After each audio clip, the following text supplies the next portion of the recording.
Sir, ഞാനൊരു കാര്യം പറഞ്ഞാൽ നിങ്ങൾ തെറ്റിദ്ധരിക്കരുത്. പറയൂ. ഇത് നിങ്ങൾ വിചാരിക്കുന്ന പോലത്തെ അസുഖമല്ല. മരുന്നുകൊണ്ട് ഇത് ഗുണപ്പെടുത്താനാവില്ല. ഞങ്ങളുടെ നാട്ടിലെ സ്വാമിയെ ഞാൻ വിളിച്ചോണ്ട് വരാം. അദ്ദേഹം വിചാരിച്ചാലും. ഈ നൂറ്റാണ്ടിൽ ഇങ്ങനെ ഒന്നും സംസാരിക്കരുത്. ഇവൾ ഇങ്ങനെ ചെയ്യുന്നത് കണ്ട് ഞാൻ കൺഫ്യൂസ് ആയിരിക്കണം. നിങ്ങൾ എന്നെ കൺഫ്യൂസ് ചെയ്യില്ലേ? എനിക്ക് പ്രേതത്തിലൊന്നും വിശ്വാസമില്ല. വിശ്വാസമില്ലെന്നോ? പിന്നെ ഈ സമയത്ത് എന്തിനാ മേഡം പുറത്തേക്ക് പോകുന്നത്? നിങ്ങളെ നോക്കി ആരാണെന്ന് ചോദിക്കണത്? അവരുടെ മുഖം തന്നെ മാറിയിരുന്നു. നിങ്ങൾ അത് ശ്രദ്ധിച്ചില്ലേ? ഞാൻ പറയുന്നു വിചാരിക്കല്ലേ, നിങ്ങളൊക്കെ വലിയ വിദ്യാഭ്യാസം ഉള്ളവരാണ്. പക്ഷെ എല്ലാത്തിനും മുകളിൽ ഈശ്വരൻ എന്നൊരാളുണ്ട്. അതാണ് നിങ്ങൾ ആദ്യം മനസ്സിലാക്കേണ്ടത്. എന്തുകൊണ്ടോ എനിക്കിത് ആ ആത്മാവ് ചെയ്യുന്നതാണെന്നാ തോന്നുന്നത്. ആ ആത്മാവ് ദിയാ മേഡത്തിന്റെ ദേഹത്തിൽ കൂടി പറ്റിയിട്ടുണ്ട് സാർ. അയ്യോ ധനപാലൻ, ഞാൻ അല്ലെങ്കിൽ ടെൻഷനിലാണ്. എന്നെ കൂടുതൽ ടെൻഷൻ ആക്കല്ലേ. ശരി, ഓക്കെ സാർ, ഞാൻ ഇറങ്ങാണ്. പിന്നൊരു കാര്യം സാർ, ഈ ഏലസ് നിങ്ങളുടെ കയ്യിലിരിക്കട്ടെ. നിങ്ങൾക്കൊരു രക്ഷയ്ക്ക്. എന്നാൽ ഞാൻ വരട്ടെ സാർ. എന്നാ ആയിക്കോട്ടെ.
ദിയ, ദിയ,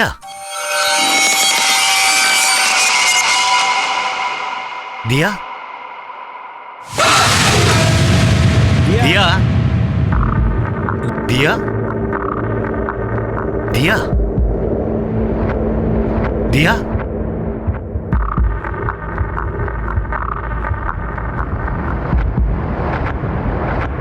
ദിയ,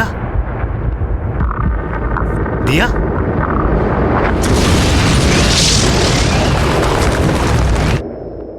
ദിയ, നീ എന്താ ഇവിടെ വന്നിരിക്കുന്നത് ഇങ്ങനെ? ഇല്ല ചേട്ടാ, എനിക്ക് ഉറക്കം വരുന്നില്ല. അതുകൊണ്ടൊന്ന് TV കാണാന്ന് വെച്ചതാ.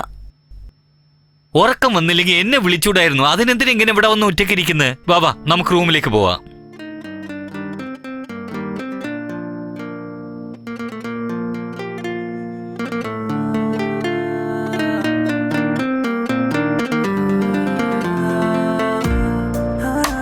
എന്തു പറ്റി? എന്തെങ്ങനെ നോക്കിക്കൊണ്ടിരിക്കുന്നേ? ഒന്നുമില്ല, വെറുതെയാ. വെറുതെ എന്തിനാ ഇങ്ങനെ നോക്കുന്നേ? നിനക്ക് ഉറക്കം വരുന്നില്ല എന്ന് പറഞ്ഞില്ലേ? അപ്പം മുതൽ എനിക്കും ഉറക്കം വരുന്നില്ല. അയ്യോ, എനിക്കൊന്നുമില്ല. എനിക്കൊക്കെ ശരിയായി. എനിക്കറിയാം. നല്ല കുട്ടിയെ പോലെ അഭിനയിക്കില്ലേ? ബാഡ് ബോയാ. എന്താ അങ്ങനെ പറയുന്നത്? എന്റെ അസുഖം മാറിയാ എന്നെ ഇട്ടിച്ചു പോവോ? ഞാൻ നിന്നെ വിട്ട് എവിടെയും ഒരിക്കലും പോവില്ല. ഞാൻ ഹോസ്പിറ്റലിലെ കാര്യം പറഞ്ഞേ.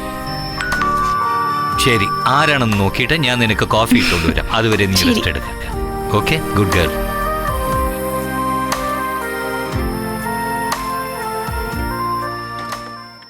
നമസ്കാരം സാർ. നമസ്കാരം. എന്താ ഈ പുലർച്ചയ്ക്ക്? സാർ, ദിയാ മേഡത്തിന് ഇപ്പോൾ എങ്ങനെയുണ്ട്? ഇപ്പൊ കുഴപ്പമില്ല. അല്ല, ഇയാളെന്താ ഇവിടെ? ഇത് ഞാൻ പറഞ്ഞില്ലേ, ഞങ്ങളുടെ നാട്ടിലെ മന്ത്രവാദിയാണ്. ഏത് പ്രേതത്തിനെയും അടിച്ചോടിക്കും. ധനപാലൻ, നിങ്ങളോട് ഒരു പ്രാവശ്യം പറഞ്ഞ മനസ്സിലാവും. അപകടം സംഭവിച്ചിട്ടുണ്ട്. അവൾ വന്നിട്ടുണ്ട്. എന്താ നിങ്ങൾ ഈ പറയുന്നത്? അവളുടെ ആത്മാവ് നിന്റെ ഭാര്യയെ വെറുതെ വിടില്ല. നീ അകത്തേക്ക് പോകരുത്. സാർ, ഒന്ന് നിൽക്ക് സാർ. ഇദ്ദേഹം പറയുന്നത് ഓം ഹീം ക്രീം വീരസൂരഭസ്മ. ജയ് മാ കാളി. ഓം ഹീം. അമ്മേ, നീ തന്നെ സഹായിക്കണം.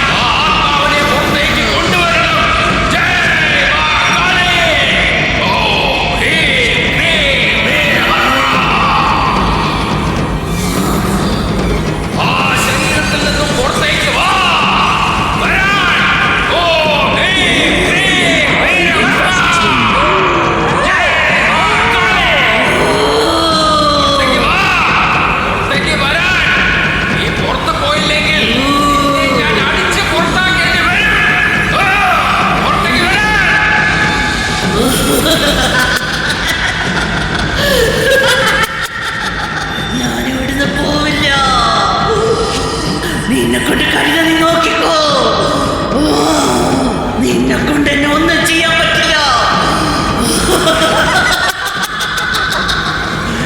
ഞാൻ രക്തം കുടിക്കുന്നവനാണ്. നിന്റെ രക്തം ഞാൻ കുടിക്കും.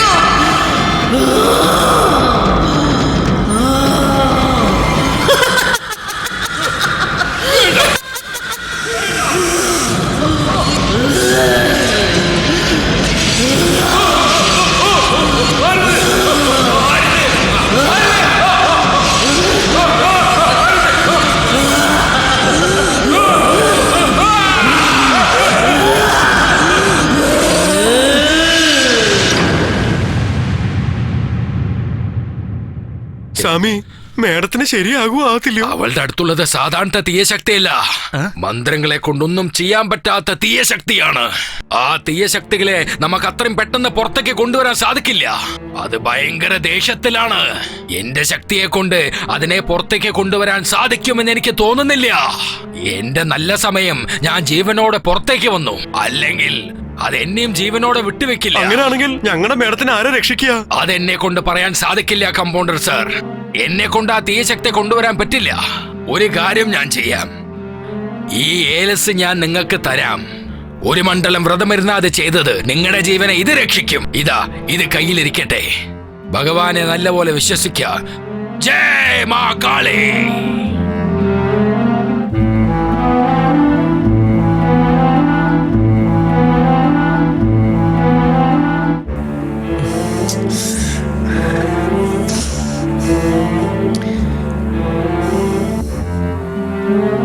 ഹലോ രാജേഷ് സാർ, ഞാൻ ആകാശാണ് സംസാരിക്കുന്നത്. പറയൂ, നിങ്ങൾ ആകാശ്. ഉടനെ മണ്ണാർക്കാട്ടേക്ക് വരണം. ഞാൻ ഒരു വലിയ പ്രോബ്ലത്തിൽ കുടുങ്ങിയിരിക്കുകയാണ്. നിങ്ങൾ എന്നെ സഹായിക്കണം സാർ. ഡോണ്ട് വറി, ഞാൻ അടുത്തന്നെ ഉള്ളത്. ഞാൻ പെട്ടെന്ന് എത്തിക്കോളാം. പ്ലീസ് സാർ, ഒന്ന് വേഗം വരാൻ ട്രൈ ചെയ്യൂ സാർ. ഷുവർ. ഓ,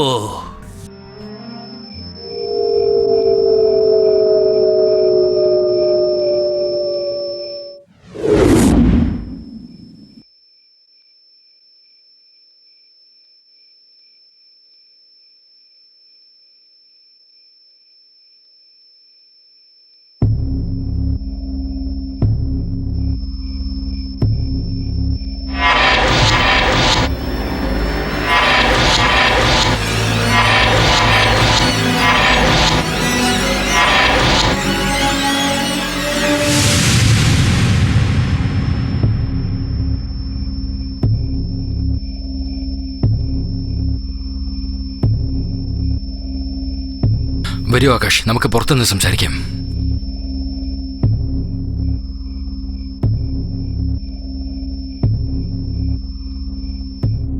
സാർ, എന്റെ വൈഫിന് എന്ത് പറ്റിയെന്ന് അറിയില്ല. ഓരോരുത്തരും ഓരോന്ന് പറഞ്ഞ് എന്നെ അതെ പേടിപ്പിക്കുന്നു. സാർ. ഇതിൽ പേടിക്കാൻ ഒന്നുമില്ല ആകാശ്. നിങ്ങളുടെ വൈഫിനൊന്നും സംഭവിക്കില്ല. ഏതോ ശാന്തി കിട്ടാത്തൊരു ആത്മാവ് നിങ്ങളുടെ വൈഫിന്റെ ശരീരത്തിനകത്തുണ്ട്. അഹങ്കാരത്തോട് അതിനകത്തുണ്ട്. അതിനെ പുറത്തേക്ക് കൊണ്ടുവരാൻ കുറച്ച് ബുദ്ധിമുട്ടാണ്. സാർ, എന്താ സാർ നിങ്ങളും ആത്മാവ് പ്രേതം എന്നൊക്കെ പറയുന്നത്? എനിക്കൊന്നും മനസ്സിലാവുന്നില്ല. ആ ശരീരത്തിൽ കൂടിയിരിക്കുന്ന ആത്മാവ് എന്തെങ്കിലും പുറത്തു പറഞ്ഞാൽ മാത്രമേ നമുക്ക് എന്തെങ്കിലും ചെയ്യാൻ സാധിക്കുള്ളൂ. അതിനെന്താ വേണ്ടെന്ന് അറിയാൻ പറ്റുള്ളൂ. അത് മാത്രമല്ല, ദിയയുടെ ശരീരത്തിൽ എന്തിനാ അത് അകത്തു വന്നു എന്ന് അറിയാൻ സാധിക്കും. ഇതൊക്കെ അറിഞ്ഞാൽ മാത്രമേ നമുക്ക് എന്തെങ്കിലും തീരുമാനം എടുക്കാൻ പറ്റൂ. സാർ, അതിന് എന്റെ ഭാര്യ എങ്ങനെ? ഡോണ്ട് വറി, ഇന്ന് രാത്രി നമുക്ക് ആ സ്പിരിറ്റിനോട് സംസാരിക്കാം. അതിനുവേണ്ടിയുള്ള മെഴുകുതിരികൾ നിങ്ങൾ ഏർപ്പാട് ചെയ്യണം. ഓക്കെ സാർ, ഞാൻ എല്ലാം റെഡിയാക്കാം.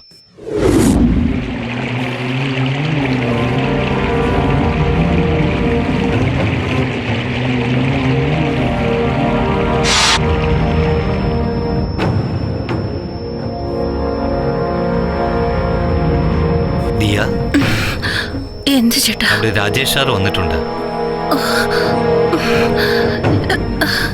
എന്താ പെട്ടെന്ന്? എന്തോ ഒരു ജോലിയായിട്ട് വന്നതാ. അങ്ങനെ എവിടെയും വന്നു. ഞാൻ അദ്ദേഹത്തെ കണ്ടില്ലല്ലോ.